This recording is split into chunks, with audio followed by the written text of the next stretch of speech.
Hello and good morning, good evening, good afternoon, wherever you are. I'm Abs of October Red and I'm joined by former fighter, but now coach, Billy, the Scotsman Nelson. Welcome. How are you? I'm fine, thank you. Aye, all good. Always a pleasure to have a first time guest. I've had my eye on you for a little bit, Billy. I'm going to keep it honest. I've seen you about at the fights with Martin Bakole. I think this is before, obviously, Saudi got involved. I think I saw you at a Wasserman fights, couple of boxer fights. So I've seen you guys really out there on the ground, trying to sell your fighter, get him out there. But what a journey it's been with you, pair. It's been the journey's only just starting. Once we get the opportunity to fight for the world titles, I firmly believe Martin will not only win the world title but unify them all. What has it been like? I mean, you're one of these that will stick up for your fighters. I've seen what you've done on X Twitter when you've been literally putting him out there, real hard sales tactics. But what has it really been like to get him to the forefront? Because I watched his fight with Tony Yoka, is probably the most, well, the fight that stood out to me the most. And then obviously the fight got announced with Jared Anderson over in the US. But what's it been like to get there, that journey, that toughness, that beating at the door to get your fighter through? It's been a nightmare because we've been let down continually for fights. Multiple people say they want to fight the best fighters. They don't. They don't because even a way back 5, 6 years ago, we say we fight Joe Joyce when they were looking for an opponent 6 years ago, and he's avoided us ever since. No, not just Joe. Joe's a brand new guy, and it's no having a pop at Joe, but that's just an example. I could, I could. I mean, let's be perfectly honest, right? All these heavyweights are out there. Who's ever shouted out Martin Bakole? Who's ever said I want to fight Martin Bakole? They haven't. Doing zero. Absolutely, it's scandalous. And the other day I seen an interview with Eddie Hearn saying that somebody questioned him and said uh, Martin Bakole versus Daniel Dubois. He says there's no money in that fight. Eddie's forgetting he's not paying the money now. It's the Saudis that pay the money. The Saudis want the best to fight the best, and Martin Bakole is one of the best, if not the best in the world now. But he's certainly one of the best. So Eddie should really have a wee think before. I mean, he was good enough.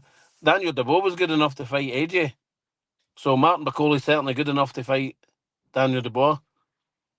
When you hear about this and it's putting a value on your fighter, it's putting a value on the hard work that you do with your fighter. Everything is based on these days, a social media presence, how many numbers they do.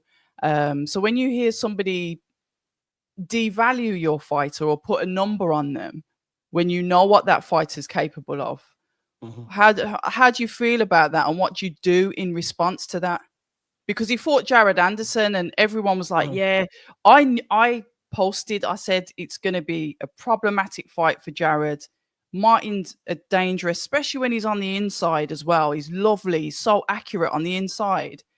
But what does that do for you when somebody says no, risk versus reward? A lot of shit. Not really worth. See risk-free reward.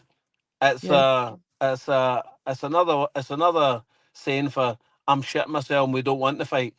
See, if you don't want to fight, say there's two ways to get out of a fight. yeah. Outprice yourself or say no. Most have just said no. Because he's already gave most of them in sparring anyway. I Are mean, all of those sparring stories true, Billy? Because we've seen it. We've seen him say he's not. Sometimes I'm chuckling when I read the tweets. Are they all true? Here's my reply to that. Has anybody said it's not true? Has Usyk ever said no? He never stopped me.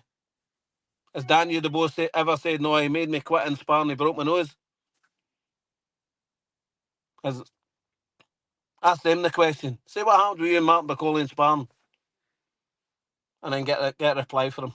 You know what? I might just do that because it's quite interesting. Like you said, he puts it out there, but guys, he put it out there. Martin said it live on Sky Sports TV. Why would you? Why would you? Why would you tell a whopper live on Sky TV? You know, when Some you would can say to easily. sell himself. But no, but you can easily get found out if you never done it. There was a gym full of people when we done it to Daniel. Interesting. Daniel Dubois is a fine fighter, and let me tell you something, right?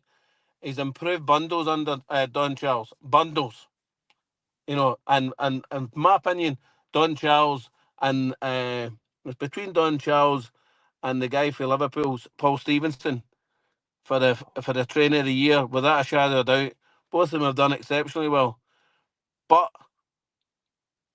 with the fullest respect to Don and Daniel, Daniel's not in the same league as Martin Bakole.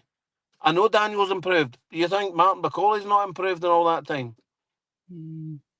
And the gulf between the two of them was big, believe me. And it's still big. When you got called for that fight with Jared Anderson, because I'm going to go back, you know what? No, let's go back to Tony Yoka. A fight that was enjoyable. We saw Tony Yoka go down several times. I'm one of these that listens into the corner, Billy, and I heard how frustrated his corner was with him. Like he just wasn't in the fight, and Martin Never. was able to manipulate all of that. But talk to us about that fight, and to me, that was my opinion, that's what really put him on the map, because that's where Well, I really started to take notice of him. and in truth, Tony Yoka didn't ever want the fight. He was put in a position by his promoter that he didn't want to be in, because he tried to get out the fight by accepting a fight with Hrgovic. Now, the IBF rules state if you've signed a contract for a fight, you can't fight an eliminator or a final eliminator. You have to honour the contract that you're in. So he tried to crawl his way out of that. We had to take legal advice and write to the IBF, who told him, no, you can't fight Hrgovic. And then he came back and fought us. He was never, ever in a million years going to beat Martin Bakole. Never. And how bad was it that one of the judges, I mean, the three judges were shocking, but one gave it a draw. Yeah, I've got to the point now, Billy, where sometimes I just switch off when it comes to the judges, because it seems to be there's a little bit of a trend with it at the moment, and I'm not a qualified judge. You're in a better position to speak on it, so it's as long as the right man wins, I kind of switch off from the scorecards. Well, aye, but it's still not right. It's still not right. I mean, how can one judge have one guy winning before and another guy, the other boy, even if it was 4 to the other guy, that's an eight round swing. That's not right. Yeah, it was a beautiful dominant performance, and what I do like about Martin is his inside work. I know he made his debut, I think it was 2014. He started fighting in South Africa to start off with. But when did you start coaching him, Billy? I think it was 2016 or 17. He was So over you've been here with him for. for a while. Aye. Oh, I've looked after him ever since ever since then, and still am. He came over for his brother Junior Macabu's fight against Tony Bellew at Goodison, and Brother. he was with. Aye, he's his brother. Aye, full brother. The two of my princes. His dad's a king of a province in Congo, and he was with Johnny Roy, and he came up to my gym for sparring, sparred Stephen Simmons, and about 6 or 7 months later, he messaged me out the blue. He says, "I'm a free agent. Could you manage and train me?" And I know that I seen the talent that he had even in those 3 short spars that he done with Simmons, and I jumped at the opportunity and got him over, got him a flat, paid for his accommodation for about 5.5 years, something like 6 years. Fed him, clothed him, everything, just done everything. What is it that makes you do that though? Because look, a lot of trainers, they do fair enough, that's above and beyond. But But I'm his the stuff manager as that well. but the stuff that the trainers do for the fighters, it often goes overlooked. So what was it about Martin that you thought, you know what, he's worth this 5-year investment, and even now the battle still carries on with him? No, I treat all my guys well. I treat all the guys well. It's just my nature. And anybody that comes up with spar, not one of them could say that we've mistreated them in any way, shape, or form. we go over and above and beyond, because I'm not going to have anybody talk shit about you. Mm. It's Yeah, the same when boxing. I go. It's the same when I go to Peter Fury's gym.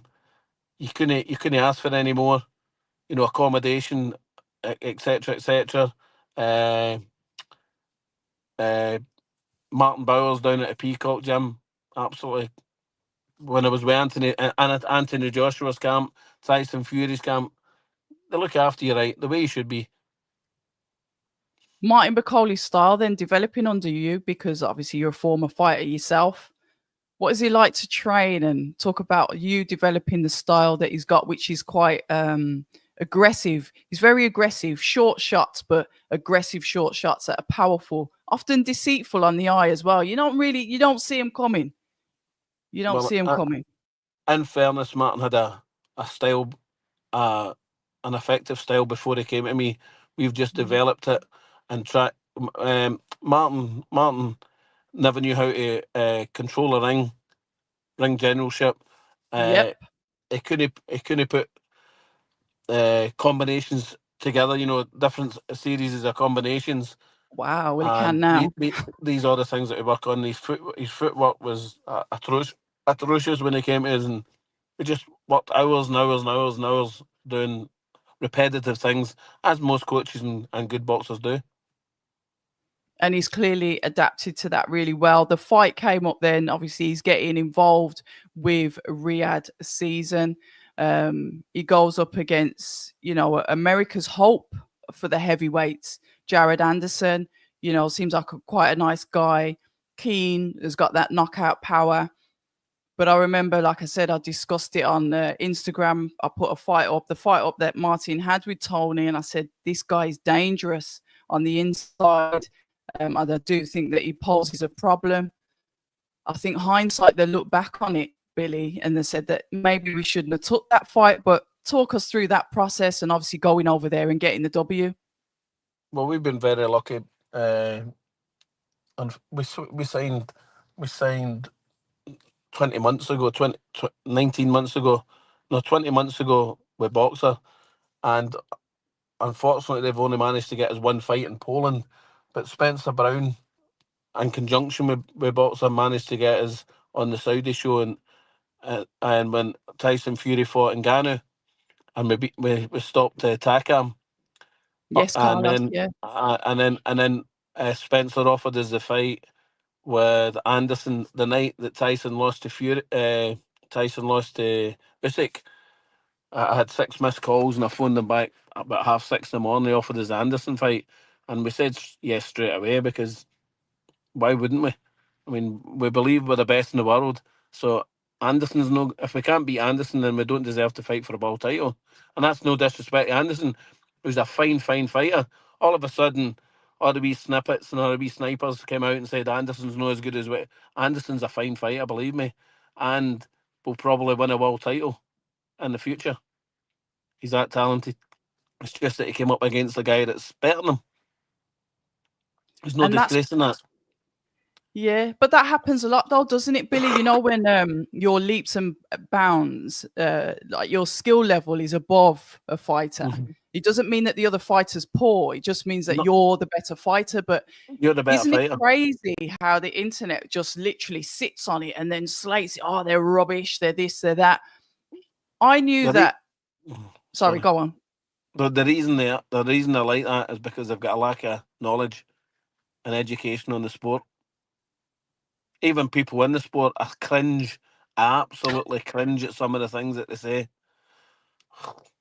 Honestly, I've been in this sport since the age of 14, and I cringe at some of the stuff. And do you know what it is? It's no people who have never been never been in the gym in their lives commenting on you know commenting on things that they really have no knowledge about whatsoever. So what is going to happen with Martin next? Once Well, again, I mean, there's so much out there. There's so much out there right now with the heavyweights. What's happening with Martin now, Billy? there was push bids last Thursday.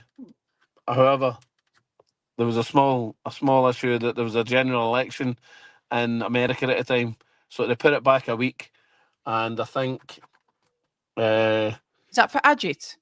Ajit Kabaya, Yeah. aye. We want to fight him next, a final eliminator. And if we don't get a final eliminator, ideally would. I mean, Frank Warren says that Daniel's going to fight somebody in the top five. Well, AJ's out the picture.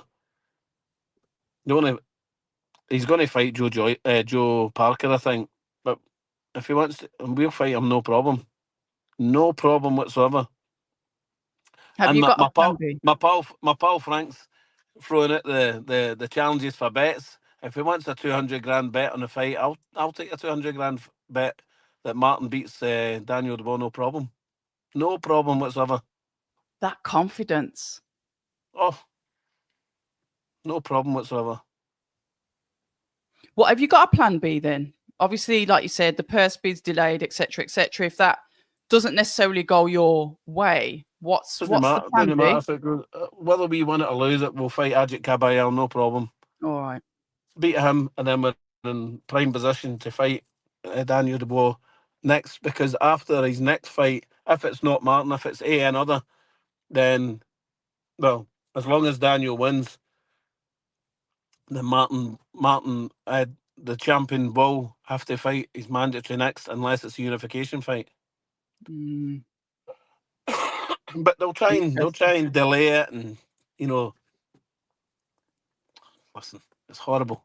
Boxing's a horrible, horrible sport. It really is. And bear in mind, see all these guys that only getting a shot at the world title. None of them are British. Have you noticed that? You know what I mean? The guys that are Mm. getting held up: Kabayal, Parker, Martin Bakole, Zhang. They're all no Brit. None of them are. None of them. They're all foreigners.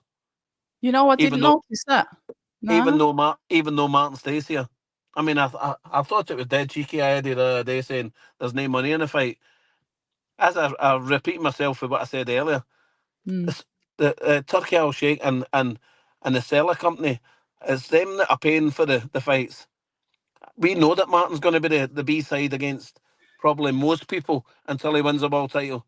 That's fine with us. We don't care what the opponent gets. Go and pay the opponent as much as they want, as long as we get a fair purse and they get that opportunity to fight for the world title. We're on. It's interesting that you. The Saudis want the best be the best. Yep. So why would they not want Martin versus Daniel? Okay. Well, we'll have to. We'll see. We'll see. We'll definitely see what happens. Like you said, the sport is what it is. Are you still with Boxer, or are you working more with Gold Star now? No, we're still with Boxer. And how is that going all right? Like you said, you've only managed to get one, and then obviously the extra fight in conjunction with Gold Star with them. So what's the future looking like? Well, the future will play out the way we want it to play out. You know, we're still with Boxer now, so we'll see how it goes. Mm. We'll see. The only reason why I'm asking is because it seems like Frank Warren's signing up every single heavyweight he can get his hands on. So I thought I'd just throw that question in there. Aye, well, none of the people that he signed would beat Martin Bakole anyway. Oh, we like it. Listen, Billy, I'm going to go into the chat because there's people here that want to obviously ask questions as well. So Toby Ringel Bartlett, good afternoon to yourself. Hakan Johansson says, big up Abs and Billy. Ra is saying perfect lunchtime viewing. Let's have a look. Ra has also said, Billy, are you concerned that Riyadh season wanted Jared for the US market and Martin will get overlooked now as Congo isn't a lucrative market? Not in the slightest, no, because I firmly believe that His Excellency Turkey Al Sheikh could make Martin the ambassador for Africa. They've not got an ambassador yet, so why not Interesting. Martin? You know, there's always there is rumours that uh, His Excellency might go to China with Zhang, and he might go to Africa with Martin or AJ. So why not? I'm pretty sure AJ's already an ambassador. So why would Martin not become the first ambassador for Africa? Okay. Another one. Bakole has been promoted so poorly, and it's frustrating knowing how good he is. People keep ducking. See? Yep. I'm going to touch on a couple of other questions. Arnaldo, we've answered the one. Yes, Martin is still with Boxer. Seconds Out. Shout out to Eamon and Danny Flexen from Seconds Out. Lovely guys. And thank you for tuning in. Ra says, Billy, is Danger Man Emmanuel Colombo still with you? Need him in the 154 mix? I'm going to tell you something. See this boy? You talk about it's Martin Bacole's brother-in-law. He's married to Martin's brother. This guy is a machine. He's got a fight the 7th of December. Oh, listen, he's putting the power. This guy's had 20 fights. Yeah. No, 19 fights, 18 wins, 17 knockouts. And the only fight that he lost was against Ismail Madmarov over 10 rounds on 3 weeks' notice. He marked Madmarov under the right eye, the left eye, and damaged his nose and lost on point. He did lose the fight. But he got 3 weeks' notice for the fight. Israel Madrimov? No, he fought Ismail Madmarov and took him a distance 10 rounds on 3 weeks' notice. But marked Madrimov up quite badly. But he did lose the fight, but he got given 3 weeks' notice. You give that boy a full camp, and he'll be any light middleweight in Britain. He'll probably knock them out. He's got power for fun. Emmanuel Colombo. I'll have to have a look at him. So, thanks for that one, Ra. Billy, I'm with you. Frank Warren, I'm not going to do any name calling today. Frank Warren won't put Martin in with Dubois, and I think he'll swerve Parker too. Do you think Bakole versus Parker is a fight that could get made? I like Bakole Zhang, but that's just me. What about Bakole Parker? Can that fight get made, do you think? And that's from Raz McGowan. Shout out to you. We'd sign that fight today, Parker. No problem. No problem. And Joe knows that. Joe has said to me that he'll never ever fight Martin. We're friends. We're friends as well. We're friends as well. But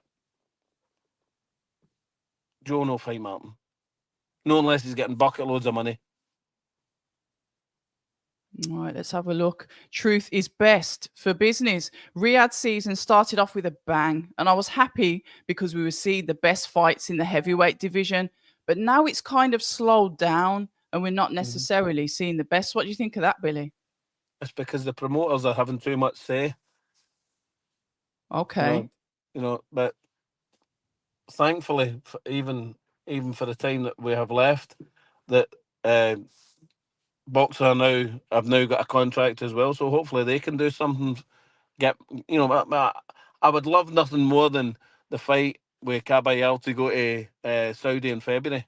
It's worthy of going to Saudi, isn't it? Yeah. 100. Well, Kabayel's fought out there. Martin's obviously fought for them a couple of times as well. It makes perfect sense. But it's out with and it's a fullest respect to everybody else. Out with your Daniel, who's the world champion, and Fury and Usyk. It's probably the biggest fight that's out there. Two guys in red hot form. Kabayel Martin. Kabayel stopped that big guy for Canada, Makhmudimov. Matt Madoff. I mean, where he got the reputation for is beyond me. Because Takam nearly done him, Takam nearly done him before we fought Takam. I knew Takam still had a bit left in him. And look at Martin done to Takam. Yeah. What about, would he ever fight Michael Hunter again? I don't know what's happening with him. Is that something that he'd want to avenge? Of course, 1,000,000% we do. Michael's been offered it a couple of times, knocked it back a couple of times, and we knocked it back once as well because it was a short notice thing. But as we sit there now, we're in too strong a position to look back away. We need to fight people to fight for the world title or for the world title. We're number one in the WBA. Basically, we're number two in the IBF because they've not got a 1 and 2, and I think we're 3 in the WBO and WBC. So why would we? Do you know how that works? Do you know how that works, Billy? In the IBF, why is the 1 and 2 empty? I've no idea. I've no idea. I saw that the other day, and I was trying to work my brain. Well, see, with the fullest respect, right, and this is no slur then, because Anthony Joshua is a great guy and a friend, right? But why, if he was the top ranked IBF contender to fight Daniel, and he's now dropped down to, I think it's number 6 or 7, how could he stop? How could he potentially get a straight rematch? Can't, That's can wrong, he? isn't it? Well, There should IBF don't never. usually allow it, do they? No. Well, in my opinion, I've said it many, many times. Under no circumstances should there be a rematch clause if it's a mandatory fight. Okay. Never, in any circumstance, because the mandatory challenger has earned that right to fight him. So All why right. should the champion get a second opportunity? It's okay in a voluntary, because Voluntary, yeah. if you're a champion and you're fighting me, you're giving me that opportunity to fight you. So you want the opportunity to erase a defeat if I beat you. That is understandable, but certainly the sanctioning bodies really need to cut down on the. I mean, cut down on the mandatory getting rematches on mandatories is totally wrong. It's holding everything up. Mm. It's holding everything up. Yeah, it does, and we've seen how the heavyweight division, especially the heavyweight division, just clogs up, and no one ends up moving anywhere for But ages. they're with the fullest respect. See if Tyson goes out and beats Usyk, they're going to fight again. What? How does that Yeah, serve there'll be. any purpose to the heavyweight division? Yeah, Take the titles off them and let. It's not going to be any less a fight taking all the titles off them and let other people fight for the belts. That fight, a third fight with them, will still generate the same amount of money with the belts or without the belts, wouldn't yeah, it? it is. Yeah, it is true. How do you see the second one going, Billy? Well, I hope Tyson wins, obviously, but he's got to remain focused. I think he should use his physicality more. What he done in the first 5 rounds, I think he won 4 or 5 of the first maybe 6 rounds and lost it. I mean, I think, but the truth is, I think most countries in the world in that ninth round they would have been stopped. Yeah, You know yeah, what I mean? You, nobody could have any issues if the referee stopped that fight. yeah, yeah. It was exciting though, but I did Oh, think that. definitely. Aye. Yeah, I just I think it would. has to be a bit cuter. It has to be a bit cuter. Mm. That's what Martin says to me. He says it just has to be a bit cuter and don't do the same things all the time. So, what do you think when you look at AJ versus Dubois? Then, what do you think went wrong for AJ? I mean, absolutely, congratulations to Daniel. Like you said, we've done 100%. Charles, Aye. amazing work. But Mm-hmm. what went wrong with Joshua? Do you think Joshua never turned up. just Just didn't never turn turned up? up. I mean, the first right hand he got hit with at the end of the first round, his Yeah, left hand was below his waistband. That's something you expect for a novice boxer. And that's no me slagging Anthony Joshua off. That's just a fact. It's it's a fact for a coaching perspective. Excuse me. uh, he just can't be happy with that performance whatsoever. You know, and to be fair, he never got over that first knockdown. do you think he did well to stay there for all those rounds? No, because he was getting hit and flush continually with hard shots. Yeah, That's no doing well. That's no a nice place to be surviving. in. Yeah, And it's no a nice place to be in. He was in a horrible, horrible place.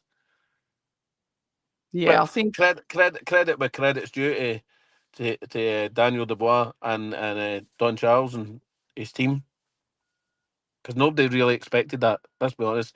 And if Eddie Hearn's talking about Martin's no value for money to fight Daniel, surely the same would apply for Daniel to AJ.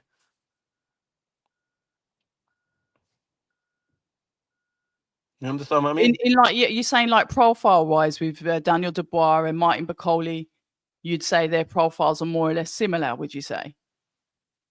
Well, maybe Daniel's a little bit more, but not much. But Martin's the better fighter, 100%.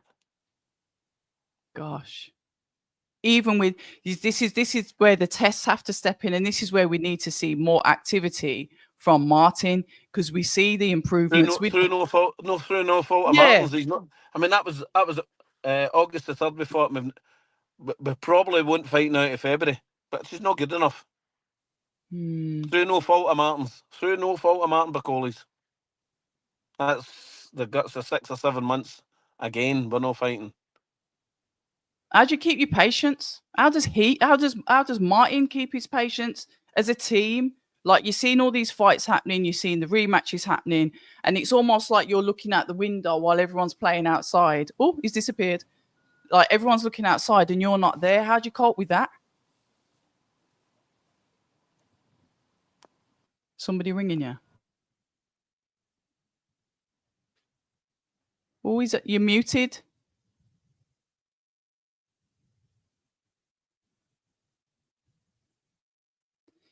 You're muted.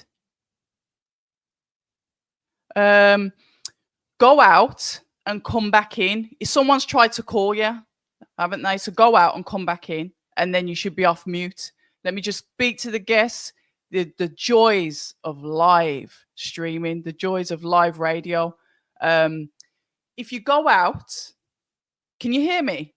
Yeah. If he goes out and comes back in, he should be okay. Hopefully, he comes back in. If you've just joined us, I'm Abs of October Red, and we're joined live by the coach, the trainer of Martin Bakole, and a couple of others, which I'm hoping to get to. So hopefully, he jumps back into the live. Thank you for all of your questions. I'm going to try and get through them. If I don't manage to ask them myself, let me just see if he'll jump back in. Jump back into the same link. We'll see if we can get that done. And like I said, this is the joys of live streaming. Interesting. So Martin desperately wants to get out. Obviously, the purse bids have been delayed between him and Ajit Kabayel. And obviously, for obvious reasons. Oh, he's back. Are you here? Can you hear me?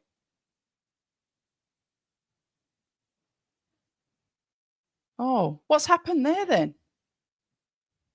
I can't hear you.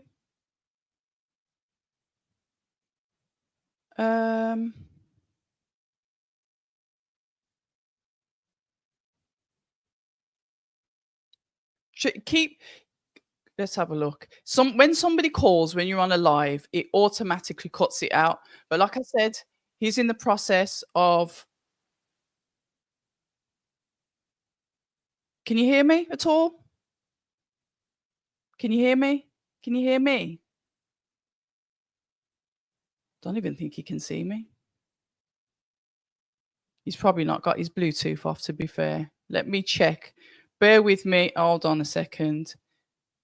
Take your.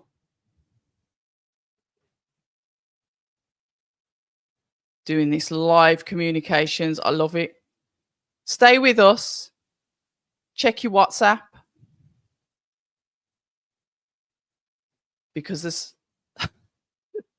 He's not on mute.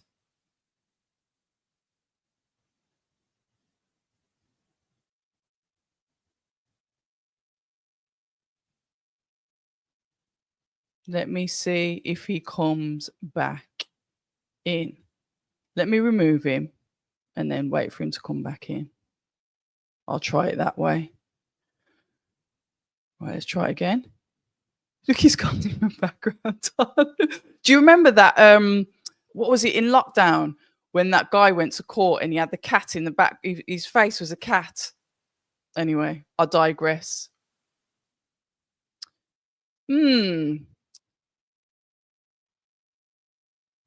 Got a different background.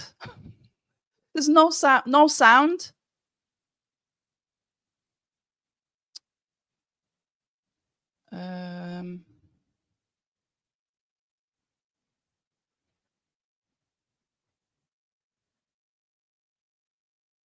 No. We'll see. I'll wait for him to come back. But just got to catch up, find out what's happening with Martin, and see if we can move forward. Still no sound, Billy. No sound. Hold on.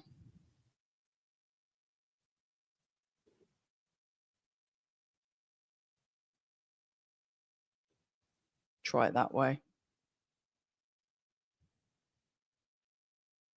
Yeah, it's probably Android. No, I reckon he's got an Apple. Because obviously there's other stuff to talk to Billy Nelson about. I wonder if this is Saved by the Bell. Let me see what he says. Yeah, we'll try again.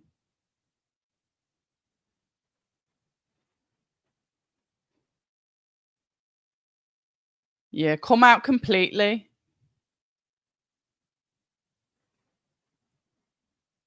I love this. Trying to multitask. Let me remove him. Let me kick.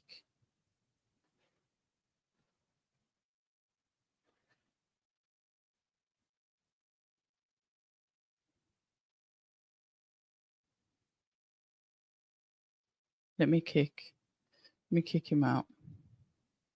Right, I've kicked him out. Let me just let him know what I've done. Try and join now. All it is phone calls. When phone calls come in, that's what happens. I've kicked him out. So he's got to press the link again and try and get in. So if you've just joined us, we're having some technical difficulties. But this is what happens when you go live. You just don't know what's going to happen. We've had a good catch up about what's happening with Martin Bakole. We know that the purse bids, like I said, are delayed because of the election. So we'll wait and see what happens with that. We were discussing, obviously, rematches with mandatory and potentially should be just rematches with voluntary, not mandatory. Let's see if we can get him in. Oh, he was in and then he's just disappeared. See if he'll try and come back in again. But that is not the only fighter that is part of Billy Nelson's team. So, no.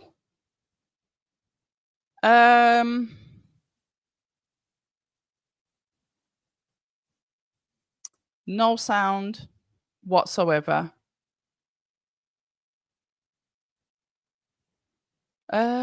Saved by the Bell. 1 second.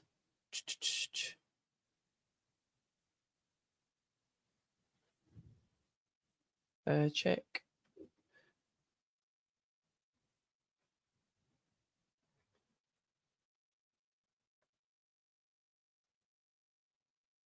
Let's see if we can try it again.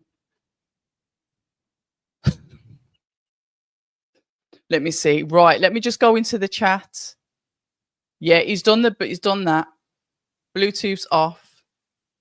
Not on mute on my side show. Let's have a look. Truth is best. In a perfect world, we will get still no sound. In a perfect world, we'll get Dubois versus no. I'm trying to think. I might try and get you on the phone instead. Call through. I wonder if you can hear me.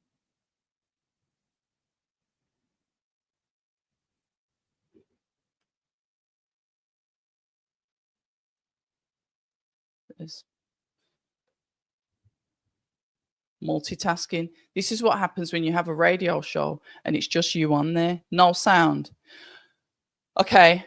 Hang up and call me and I'll do just the voice. We'll do it that way. So let me remove. Right, we've got to do a bit of fandangling here now. 1 second. So we're going to do some settings. Let's go on to my camera's going to drop. So there we go. Let's change my camera.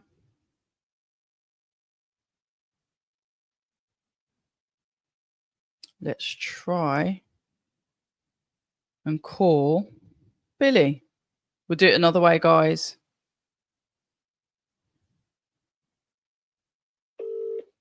We're going to do it old school. Hi, Billy. I don't know what's the matter. Oh, I don't know. But what I've done is I've just called you instead. So now we're on a call because we've obviously got to continue because I was enjoying this. No, sorry about that. Nice. Don't know what happened there. Sometimes when a call comes in, it just disrupts it. It did, right? And then- come in. Yeah, and then you can't get back on. It's weird like that. But anyway, apologies to the guests. Okay. We are still here.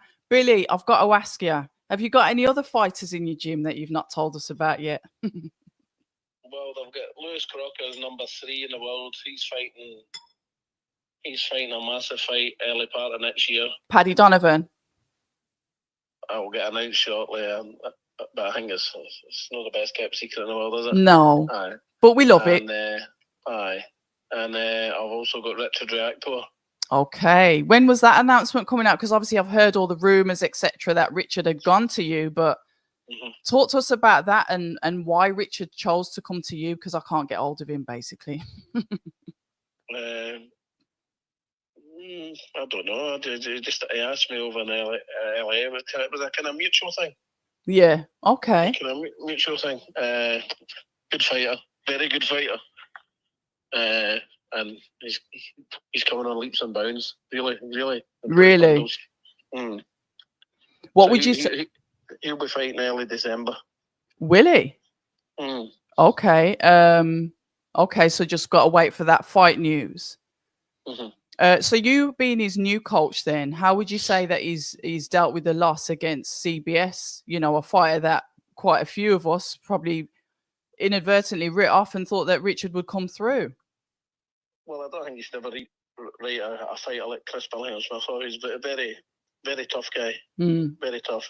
But I fully expected Richard to win that fight. But he's moving up now to Bridgerweight, where he's full right into his frame now. So he has, because it must have been horrendous for him to make 14 stone 4. Yeah. But now he's a big lad now, and big and strong, and he'll probably go up to heavyweight as well. Interesting. A fight that obviously was spoken about, and it was something that was always on the burner for them. It was Lawrence Okoli versus Richard Riakporhe. We know that Lawrence Okoli has now gone up to heavyweight. He's signed with Frank Warren. That was a fight that all of us, I kind of guess, we were waiting for that fight. Do you think that's something that potentially could happen in the future? 100%. Aye, that's a fight. I'm sure Richard Riakporhe will take a heartbeat. Yeah. So is he coming back as cruiserweight, or is he Bridgerweight? No, Bridgerweight. Interesting. So he's gone up to Bridger. And then, I mean, me personally, I'd like him to fight Kevin Ladina for a world title. Get a world title that he richly deserves, really. And then probably step up to heavyweight. Okay. He's 6'6".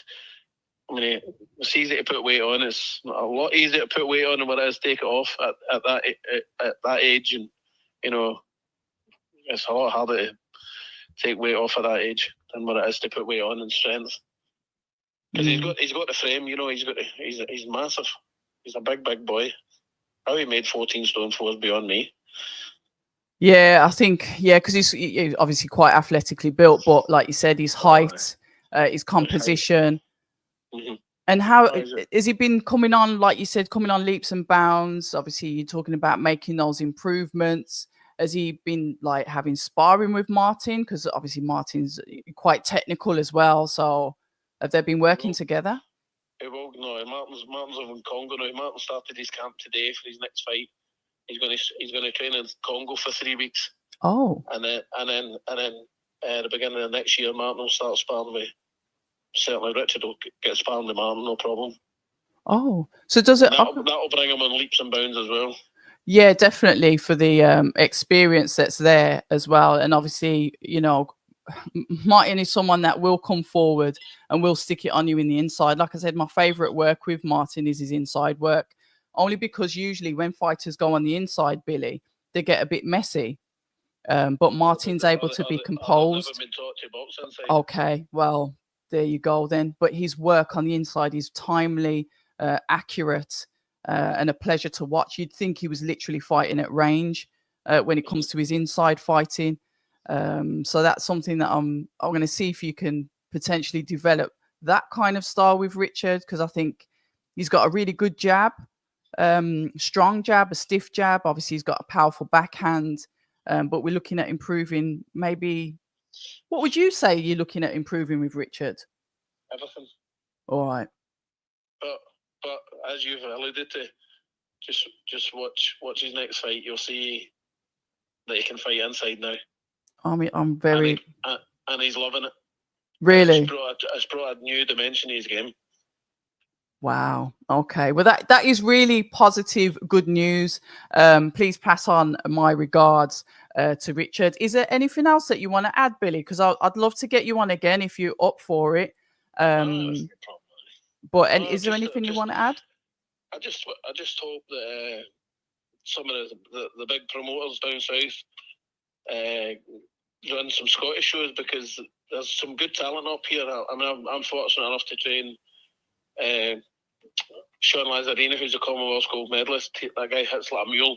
Mm-hmm. He's having his second fight in a couple of weeks. And I also train and manage a boy called Luke Bibby, who was the British amateur champion. He turned pro in January of this year, and he's had 7 fights this year and won them all, not lost a round. And he's a huge ticket seller. So, there's a lot, and that's just my boys. I mean, you've got your Nathaniel Collins and Regan Clark, and you've got other top fighters up here, Lee McGregor. Yes. So there's a lot of talent here, but we seem to get overlooked. It's a shame that. Very much so. Because why should we not get the exposure that the English boys get? Whatever a bit is good. Yeah, you definitely. And in many cases, better. Yeah. People don't like to hear that, but that's a fact. Listen, somebody's got to beat the drum for Scotland. I'm like that when it comes to Birmingham fighters, because sometimes I think that we're in a little bit in the mud as well. So I get it. It's nice to. Well, listen. Birmingham fighter, B. Connor Walker. Aye. Fighter. Yeah. What a tough wee man. and I've met him before. We fought with Lewis when I was actually in his gym sparring a big boy before the Yoka fight, believe it or not. And that's when I met Connor and his coach. Lovely people. Yes. And I met Connor just at the what fight was it a few weeks ago in Manchester? Was it Manchester? Yeah, it was. Manchester, yeah. The Co-op Arena. Your Co-op Arena. Yeah, where I saw you. Yeah. He's a lovely guy, Connor, and I wish him all the very best. We love that. He's fighting my ex-fighter, Lewis Ritson. So he's your ex-fighter? I trained and managed Lewis for his first 9 fights. I didn't know that. And then he went back. His girlfriend fell pregnant and went back. They all went back to their family in Newcastle. Fair enough. He done brilliantly down there. He was a great fighter, Lewis. Great fighter. Yeah, there definitely is. And you put in the North on the map, and this is what we want to see. I've got to shout out the chat because Sportsmaster said thank you very much for answering his question about Donovan versus Crocker. He's very happy that you answered that. So Sportsmaster, shout out to you. They've said in here, they're talking about Madonna and Richard Riakporhe. I don't know if they want to keep them separate this time. I don't know. I'll just leave that one there. Ra is obviously touched on Riakporhe versus Lorena, or I'm not even going to pronounce the Gazi Magmadov. So yeah, he's up there. He's going in at Bridgerweight. And Matthias versus Crocker would be a classic. That'd be a good fight. Aye. Definitely. Listen, Billy, it's been an absolute pleasure. Thank you so much for your time. Thank you for coming on the channel. Hopefully we'll link up soon. Like I said, it'd be good to catch up with Richard as well. So We'll see what happens with him. But it's nice to hear that he's going to be back out fighting in December. Okay, well, listen, all the very best for your channel and stay in touch. All right, take care, Billy. All the best. Thank you. Bye-bye. Bye. Right, there we go, ladies and gentlemen. That is our lunchtime live. Thank you, all of you, for tuning in. Sorry about the technical difficulties, but we went old school in the end. We did it. We went old school in the end, and we got there. And all questions have been answered. So apparently, I think I'm going live again at about 2:00 with Tony Banj and Prince Patel. I think that one's going to be an absolute insane live. So if you're about at 2 o'clock, come back, join us. What I'm trying to do with the channel is do as many lives as possible, almost make it into like a radio show where lunch times, evenings, we do lives, we have guests. It might just be myself. You guys, if you feel like jumping on, if there's not a guest on, I'll put the link in the chat and we can debate boxing. I'm up for all of it. But like I said, thank you to all of you. And I should be back in an hour or so. But yeah, take it easy. And yeah, we say stay ready, don't we? Au revoir. People say I'm toxic, and honestly, I don't care.